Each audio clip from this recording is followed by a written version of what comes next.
Holistic by Shiana. Hi, it's Shiana. Welcome to Who You Call Holistic. I am recording today at GOT Sound Studio. Shout out to Neek. Welcome everybody. Happy Thursday, or whatever day you might be listening to this actually. I've been talking about mental health things all month, and of course I'm keeping the ball rolling on that again today. And I've also had a lot of questions about Reiki recently, and I have a class coming up. So I was like, let me combine those items today to kind of cover bases on a lot of these topics all at once. So before I get into all of that, make sure you subscribe to my Patreon. Make sure you like, subscribe, and share this podcast, especially on your stories, so that people know what you're listening to. Share my shit. Thank you. And what else? Reiki class, 11/11.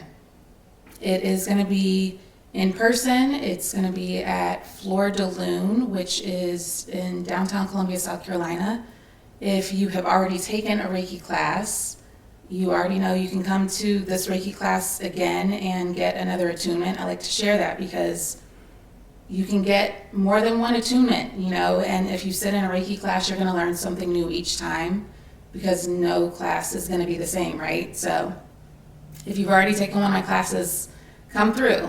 It's going to be worth it. And I'll share some more about that throughout this episode. But one of the things I wanted to mention in today's episode was, there's a lot of things going on in the world, and per usual, but they're amplified right now.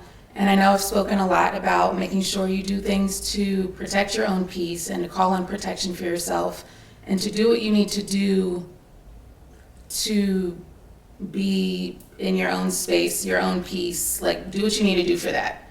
I know for me, I even had a moment today, and I've been researching, I've been studying to, figure out, because, I don't watch the news like that. So, but, I do need to know some things. But even logging into social media, there are, what are referred to as trauma dumps, right? And you just don't know what you're going to see at any given time. So if you need to take a break, if you need to log off, if you need to, step away or mute some things in the meantime, do that. Because I know for me, I have still never planned to see videos of George Floyd.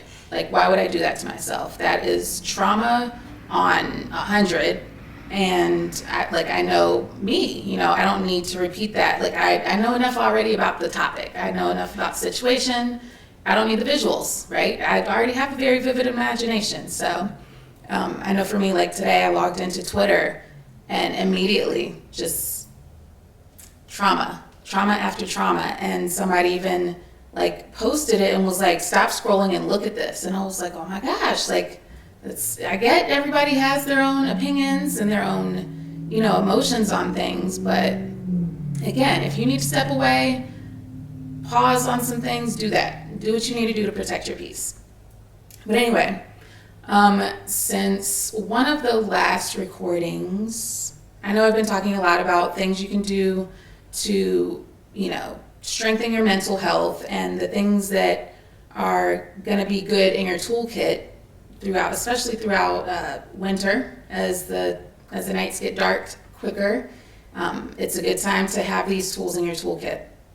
And I talk about getting my massages. That's good for my own mental health, but I do a lot of work anyway, physically and energetically. So I love the massages for that alone. That's my fuel to keep going. And I've said more than once, if you don't pour into yourself, then you will become resentful when you are trying to help other people. So especially right now when things are amplified, the collective consciousness is, there's a lot of emotions happening, right? There's a lot of anger, there's a lot of grief, and it's just amplified even more, especially when it's being shared more and more, right? Because everybody's seeing it, everybody's feeling it.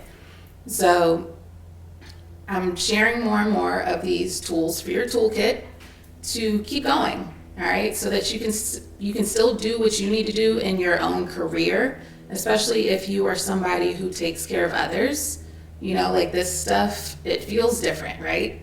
So anyway, before I wanted to get into the toolkit part of it, I had a recent visit outside of massage therapy I know I've been talking about one of the things I've been more focused on is strengthening my gut health.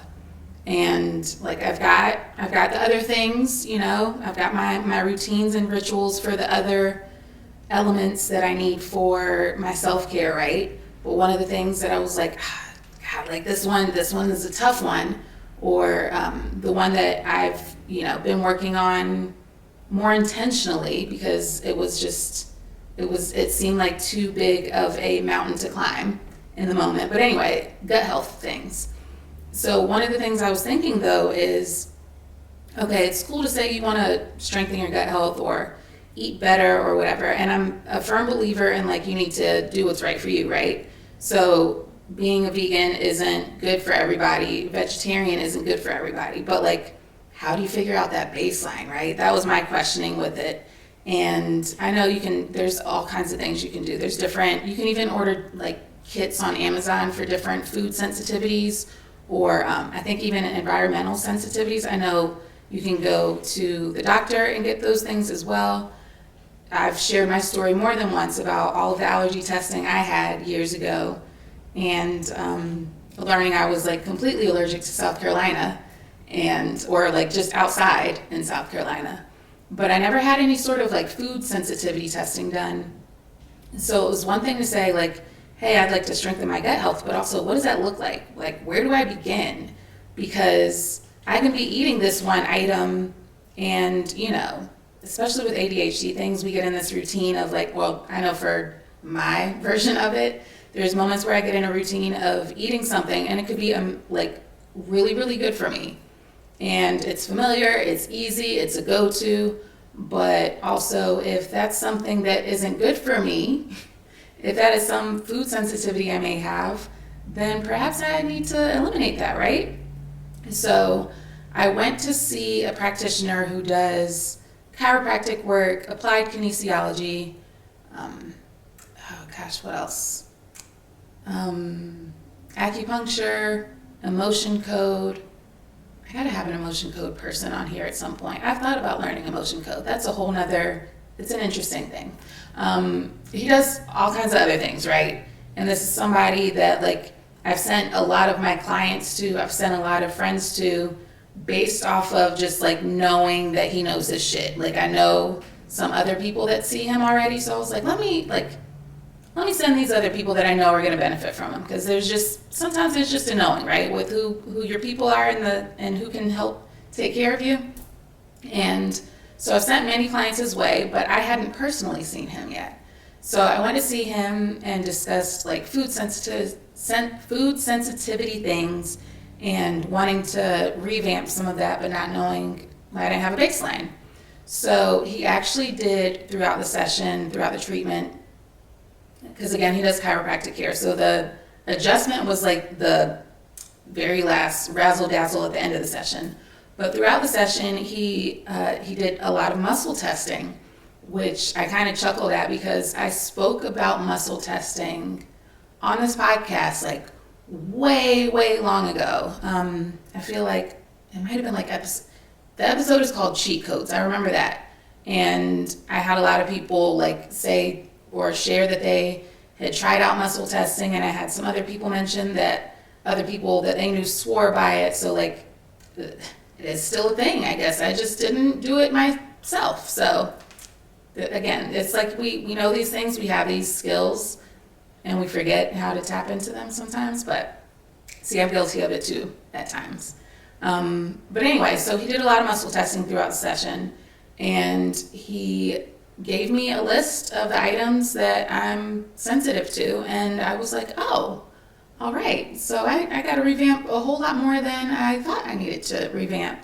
But there were things on the list even that would be considered, healthy. I know like spinach was on the list, chard was on the list. Those are healthy items for a lot of people, but for my body in particular, they're not good for me right now. They might be good later, but I guess as I'm strengthening my gut health, they're not good for me right now. So if I can add anything into the toolkit recommendation right now, it is very much like learn your baselines for things, right? Even if it's like you want to work out more or you want to be more active in some way, but you don't know where to begin, like get the data behind that to see what works for you and try different things to see what works for you and feels good in the moment. Because I know for me, like I need to switch it up from time to time. I need to go for a short walk or a lengthy walk. I need to go to the gym sometimes. I need to do, some sort of like lengthy stretch sesh or yoga something at home. Like I need different things to keep my mind entertained with with the work, right? So figure out what works for you, figure out your baselines so that you can just add to that and build on that. But I highly recommend like applied kinesiology things because, again, I was sending all my people to them because I already knew, but I'll keep you posted on those visits because they're really fascinating. And I said to him, like, I got to have you on the podcast at some point, but he's a busy man. So whenever that happens, you'll know. And I'll ask all the questions. But anyway, on to what I was thinking about with today's conversation is what's in a healing crisis? What does a healing crisis look like? And I've shared the healing crisis that I experienced back in 2015, which was I was experiencing chronic sinus infections, and I just mentioned a moment ago that, I had all kinds of allergy testing done. I had I had a tube put in my ear. I gained 20 pounds in 2 months from the steroids I was on. My skin was a mess. I had just extreme inflammation everywhere, like my face, my shoulders, my arm, like everything was just puffy. And then I kept getting a lot of hyperpigmentation. And like, this is coming from somebody who didn't have acne growing up, right? I may have like a little breakout near my cycle or something, but I did not have acne. So experiencing it as an adult was like a mind fuck. And also a big blow to my ego because like I had good skin. And so my experience with the healing crisis was very much like I had already had these things going on and I just kept going to the doctor for the medicine for it, getting more medicine, because I just kept getting chronic sinus infections. I never necessarily, when I worked at the hospital, I seemed to get all their things, which of course, because I had strep throat for the first time working in the ER, but I experienced like it would be like that extreme pressure in your head, like in the sinus cavity. It would be that along with some sort of it was just upper respiratory stuff. I didn't have body aches. Sometimes my eyes would be very, very bloodshot, and this was way before I smoked like that. So I just always kept getting these chronic sinus infections, and I just kept getting Z-Paks. But of course I didn't do anything, and I'm sure my body at some point became immune to them because they just kept refilling the prescription, but it never got to the root of it. And I've shared that it wasn't until I tried out acupuncture that was like, oh yeah, this is repressed grief that you're not addressing, and here's some herbs and here's some acupuncture for it. So my healing crisis involved, skin issues. It involved fast and extreme weight gain. And of course, I had extreme low self-esteem at the time. When I look back on that year, I really didn't take many pictures. That's where I was. And there was just so many things that were mind fucks because of that experience. I felt crazy because I kept talking to the physicians. They would send me to a specialist that didn't help me either. And it's funny because I actually read something recently within my chart. I have a lot of placements in, I want to say it's the 6th house. But anyway, a lot of the placements I have are in the house of healing and health and whatnot. And some of the things I read was mentioning over time you'll probably have some mystery illness or something that doctors can't really fix. And I was like, oh, great, right. Of course, this tracks. So it only makes sense that I had to seek alternative options that the doctors weren't working with. So, I do like to share those things on here, obviously, because I've had my own personal experience with it. But I had all of that going on. It wasn't until I had acupuncture that addressed it.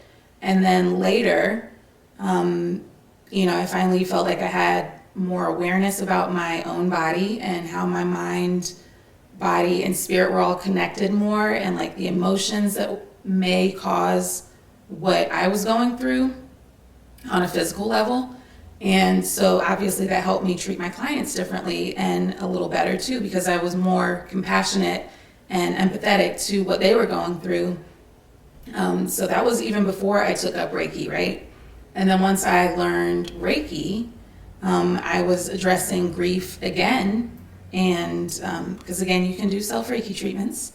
And that just helped me tap into that ability even more and connect with my mind and body even more. So other people have had healing crises. Like, this is not anything new.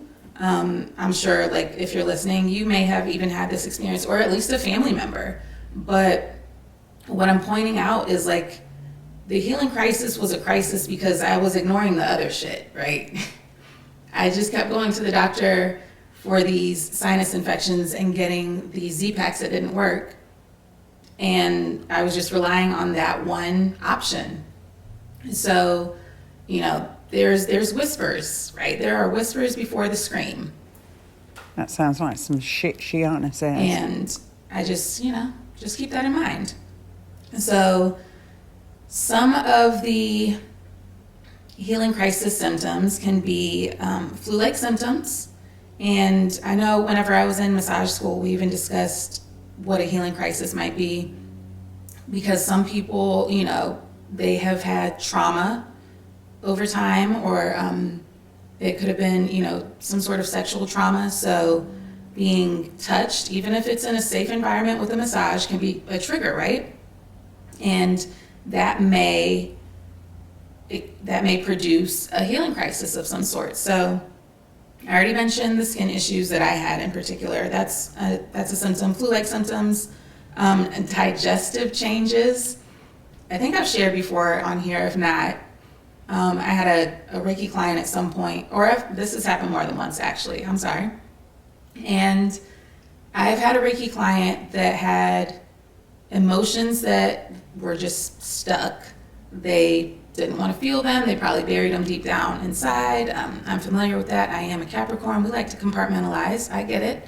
And when I treated them during the session, they had, one, an emotional release. They teared up throughout the session. But two, also when they left the session, they had diarrhea. This has happened several times actually. But that's what'll happen. Like, if you have these, repressed emotions and you finally, essentially get permission to let that shit go and the support to let it go, then you gonna let it go. So that's considered a healing crisis as well. And the emotional release I already mentioned. And emotional release can even be laughter, right? I've even mentioned that before when I've had a trip sit, that the client was nervous that they were going to cry because of the heaviness that they'd had in their life, but they ended up laughing the entire experience, like laughing till she cried, but she still laughed, and that was her emotional release for the session. And it was very much just like she had repressed so much joy that session brought about the joy that she needed to experience again, right? So if we've repressed grief or anger, sometimes you might go through a healing session and just be angry when you leave. And, that's fine sometimes. Like, it just helps us tap into the emotions that, we're not so familiar with or that are uncomfortable, and get a little more comfortable with them, because we got to process them. We got to go through them. Another one is fatigue. And this one I see a lot of. And I know even I've spoken to my mom about this before, and I'm sure a lot of you have a parent that has had the same experience, because I feel like that generation didn't understand how to sit down and relax. They don't know rest that well. And there's a lot of guilt that comes along with that. And I know for my mom, I would tell her, like, she works all week. And then I was like, just, you can rest on the weekend. And she's like, no, I got to do this, and this. And I was like, yeah, it'll still be there. It'll still be there. And she would like fall asleep, watching Netflix or something on the couch on a Saturday and feel so guilty that she took a nap. And I was like, stop. Like, you're not doing anything else. Like, I think you're allowed to rest.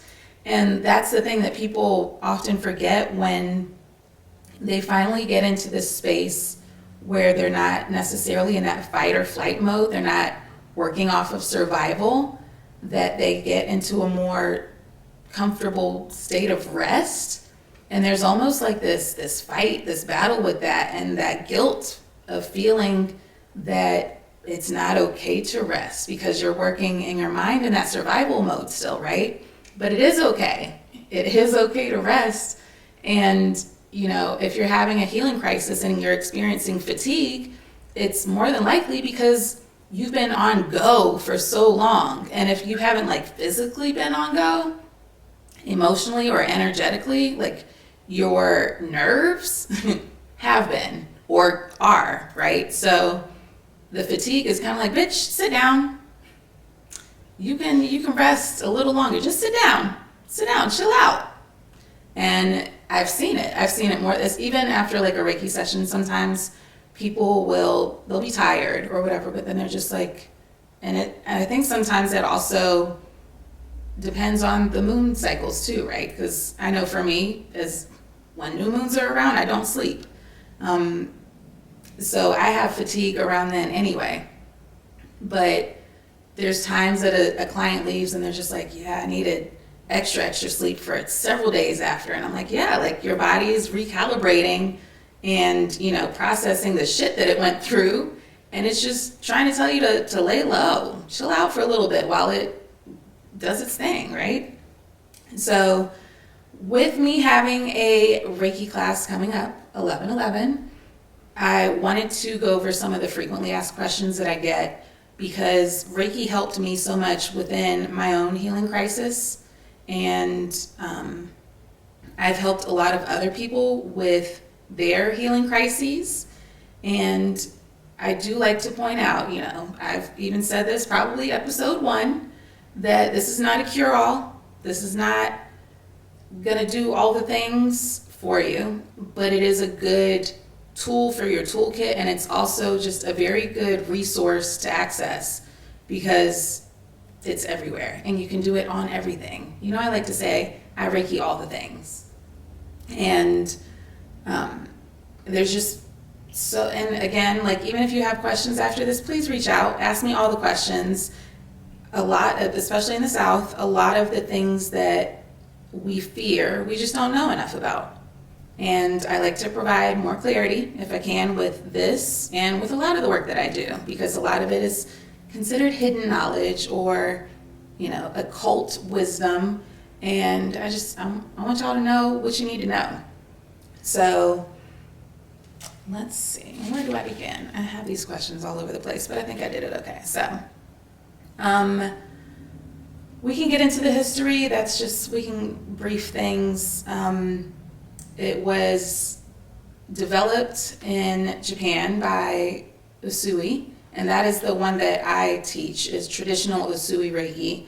There's some added elements to that if you're taking a class, which I can explain as you're taking the class, but there's different, there's different strains of cannabis. There's different, I don't want to say maybe modalities of Reiki.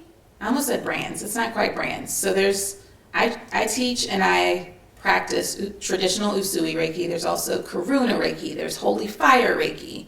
I also took a class on Kemetic Reiki, which is like ancient Egypt stuff. So, and then after you've learned Reiki, there's other attunements available where I have an attunement that also addresses past life things called Kimana. So there's so many different Reiki modalities out there. But again, I teach like the traditional with some added elements to that, which again, I'll get into if you're taking my class. But anyway, it was brought over here by Mrs. Takata in 1937. And my particular lineage, I'm a 10th generation student, or a 10th generation teacher. So my students are 11th generation students, but our lineage can be, in my Reiki path, can be traced back to the original teachings that were brought over here, right? So I think that's important to share, because when you are learning Reiki, this is not something that you can learn on YouTube. You can learn about Reiki. I mean, I've put some Reiki videos on YouTube. You can learn the things about Reiki, but you cannot take a class on Reiki without a Reiki teacher. A Reiki teacher has to provide an attunement, which is just basically the passing down of the Reiki skill to the new practitioner. And you're going to have questions. And you can't ask these questions in the YouTube comments for whoever's putting these courses out there, right? So make sure you have a Reiki teacher. And I know for me, whenever I had my attunement, I was the only one in class, and I didn't really know my teacher that well, and I was in there crying. And I was like, oh my gosh, what is this? Who am I? Because again, I like to compartmentalize if I can. And but that was an emotional release I experienced and I just felt so much lighter after that, and so much more energized. I had all this energy that day. Like I felt like I could reorganize my entire home, move furniture around. Like I could have done everything after that attunement. I had so much, like there's this gif of this little girl that I always like to use after I do Reiki things. And I don't know if she's got like cotton candy in her hand or something. She looks like a crazy little demented kid. And every time I do Reiki things, it's like she's shaking her hands in the air. That's how I feel. That's definitely how I felt after my attunement. And you can get more than one attunement, right? I mentioned I've had a few different attunements, and I've even mentioned, if you're a student of mine, come to another class, because getting more attunements, because once you have a Reiki attunement, you have that for life, okay? Like even if you've taken a Reiki class from another teacher, you will always have that Reiki attunement. But if you get another attunement in another class or another Reiki practitioner, it's just going to strengthen your own Reiki energy, and it's going to just refine what you already have, right? And you know I love me some refinement. And so I do encourage people to get more attunements if you can throughout your Reiki path, because we need more of that light, especially with the darkness coming through currently. And Reiki can be used to treat global crises. So I know I've been reading a book recently, Caroline Mays, and she had another book, Anatomy of the Spirit, and she mentioned how somebody that she had interviewed had a near-death experience, and she basically went up, and they were like, it's not your time yet, but she could hear somebody praying for her, and this was a car accident that took place. She could hear somebody praying for her when she had this near-death experience, and it sounded very much like she was doing like remote viewing as this was happening, and she found, like, she could see the license plate of the woman who was praying for her, and the woman praying for her said something like, I don't know who this person is, but I pray they make it out okay. And she heard these words and took down the license plate number mentally. And after she got out of the hospital and was better, because, gift of prayer, power of prayer, she located this woman and took her a bouquet of flowers to thank her for her prayer. So I very much feel like, intention and collective consciousness and collective intention in prayer, there's so much power in prayer. And I've said more than once, like, I always feel like Reiki is prayer on steroids. So this is even more of a reason why I'm encouraging more and more people to take this class, because if we all have this ability to add more light to the world and to put more intentional prayer and power behind these words that we're using to help heal these crises happening, then the more the better. And so again, I know I say I Reiki all the things, but I send Reiki to natural disasters. I send Reiki to the bullshit happening out in the world. And, if we can learn these things, then it's a good tool to have in the toolkit. Is Reiki a religion? No, it's not a religion. I pray to God. I talk to God. I communicate with God. I communicate with angels and ancestors and, some other things, fairies and, some other things out there. But my main conversations are with God, all right?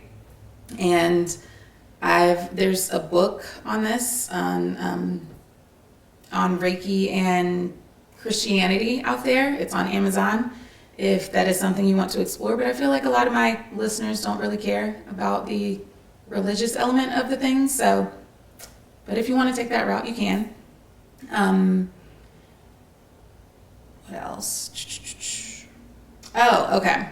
So I don't think I've ever really covered when you have a treatment with me. So an in-person treatment can be, I usually have a 45-minute in-person session. And when I do distance Reiki, it's usually a 30-minute session. Unless there's a group element of that, then it's shorter because my energy is being, shared with obviously more than one individual. So it feels a little different on my end to share that. But one of the things that, I get asked with a client treatment is, like, what did you feel, or what can you tell me, that kind of thing. So a lot of times when I do a treatment, a client may or may not, because some clients feel absolutely nothing at all, and then some clients have these like profound experiences, and I'm like, whoa, what? You went where? You saw what? I've never heard that before. One of my clients went to Egypt. She's never been to Egypt. She astral traveled, I guess, to Egypt, or somehow got to Egypt. She saw, she named all the things she saw. She very, very vivid descriptions. I've had a client that they saw themselves like leave the earth. They were over earth and like looking down to the place that he was being treated, like just wild experiences, right? Some people see colors. Some people just feel warmth or heat, tingles. Some people have absolutely, again, nothing at all. And mostly though, clients just feel safe. Because even though I'm like naming all those wild descriptions and experiences people have, I'm like, you weren't scared? And they're like, no, I feel good. I feel safe. They get off the table like looking half drunk because they just had this like otherworldly experience. But even if clients don't experience something in that session, like I just named, like visions or sensations, I always tell them the work doesn't just stop in that treatment. Give it 21 days because Reiki heals at a cellular level and our cells take time to heal, right? And regenerate. So give it time. So even if you're listening, maybe you're not one of my Reiki students yet, but if you're listening and you've had a Reiki session with me, look at what took place 21 days after that session, all right? See what shifted. And it could have been very subtle things. It could have just been more of an awareness of things. It could have been you implementing more boundaries. There's just different things that take place, but just have a look at that. Even if you've been to one of my like group Reiki meditation things, look at what took place after you experienced that. And the really good thing about Reiki is every session you have, it's just going to get stronger. So your connection with that energy is going to become more and more familiar, right? So that's even to say, like, if you're a Reiki practitioner and you're doing self-treatments, the more you practice on yourself, the stronger it gets, the more connected you feel to that energy and yourself. But for me, whenever I'm doing a session, I feel like, it's different if it's in person versus distance, because in person, again, like I might feel warmth or tingles on my hands. Sometimes I get messages, not often, but sometimes I get messages to share, but typically it's the client that receives the message and I don't have to share it. But sometimes I'll feel the sensations in my body. I might have a shoulder pain and I'm like, what they got going on in the shoulder? And So I might ask or something, and they're like, oh yeah, that's been bothering me for months or something. But I feel things, but I still, I'm not feeling them after the session. Because I feel like a lot of clients are like, oh my God, I'm sorry that you had to feel that. And I'm like, no, I've been given this gift to be able to tap into that, to know how to help you, right? So it's not like I'm not ashamed of having that skill. It's a good one to have for that kind of work, right? So yeah, I might feel sensation, or not might, I typically feel sensations, but when I'm doing a distance session, I definitely feel sensations, and I definitely have more visuals whenever I do a distance session. But the client in a distance session typically has visuals, or they very much have sensations throughout, and a lot of times they fall asleep. So that's always interesting. But every session's different, every single session. So if you have had a session once and you're like, I didn't feel anything, it didn't work, whatever, have another session, have 3 more, and it's just gonna get stronger and stronger each time. Do Reiki practitioners learn hand gestures? So there are different symbols in Reiki that we use. So yes, there are symbols that you learn, and you can use hand gestures for that. But there's also other things that you can do to implement those symbols with your work. I like to talk about infusing Reiki in what I do. I have audios available with Reiki. I have like the sacral chakra activation available, and it's, specifically designed to treat your sacral chakra, but there's also healing frequencies involved. And as I recorded that audio, I implemented certain Reiki symbols to address that particular chakra. So I do teach those kinds of things in the class. And even after you've taken a class, you have access to me to ask all the questions. Because again, this isn't YouTube. And I'm here to answer the questions. I'm here to be a guide throughout that journey, and to be your teacher as you, strengthen that practice for yourself. What else? A class is 2 days. It's usually 2 hours that Saturday and 4 hours that Sunday. The first half of class is learning history and philosophy, and the second half is integration.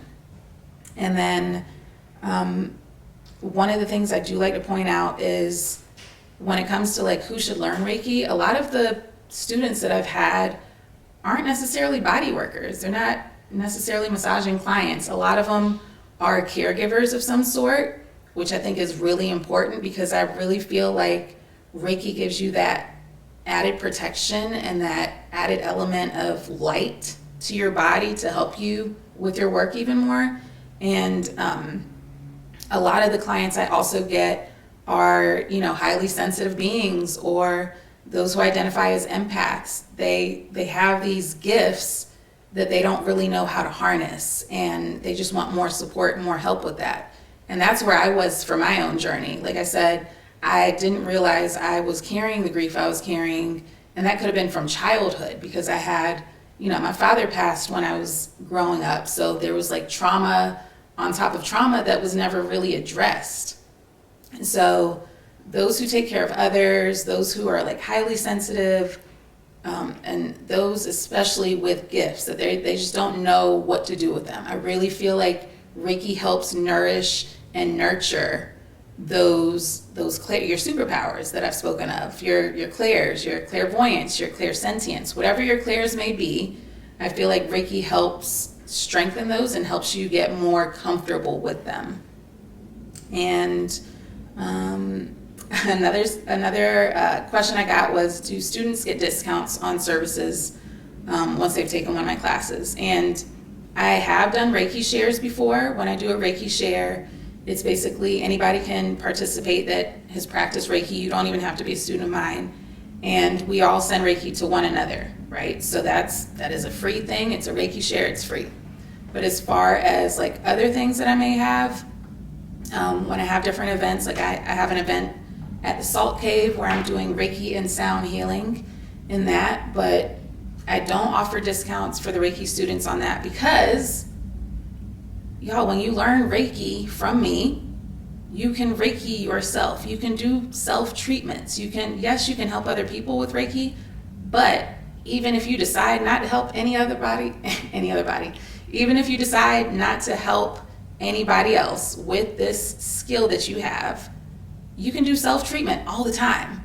So what I really like people to take from my classes, outside of Reiki class, from my teachings in general, are like, learn these things that you have within you and just strengthen them, because you have these gifts already. A lot of people even have practiced Reiki before they knew it was called Reiki, right? I met somebody recently. She's been doing Reiki. I'm doing air quotes. She's been doing Reiki. It just wasn't called Reiki, but she's been doing energy work on her loved ones. And I just help you learn the protection with it. I help you learn the ways to treat things with it, and again, how to harness that power and that light so that you can use it to your advantage and do more with it. So there's so much more that I teach that is just like helpful to people who have these gifts. All right. And I really feel like Reiki is a good foundation